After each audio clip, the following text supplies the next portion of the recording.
Приватна институција дополнително ќе утврдува кои се причините за заматеноста на водата во Струга.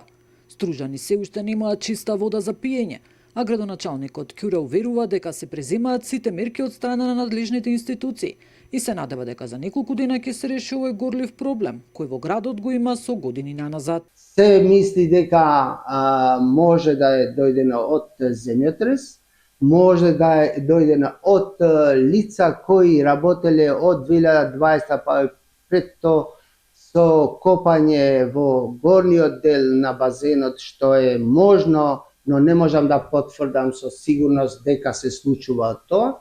Исто така, ние веќе имаме нарачено во понеделник да дојдат од Скопје институции приватна која ќе видиме да утврдиме од каде се случува овој феномен. Според Блинков од Инспекторатот за животна средина, секое загадување на питка вода е опасно. Реков, опасно е, да, у секој случај. Секое загадување на изворите питка вода, да речеме за Скопје, од изворот Раче имаме шестовалентен хром од стариот хотспот Жешка точка во Јуохром.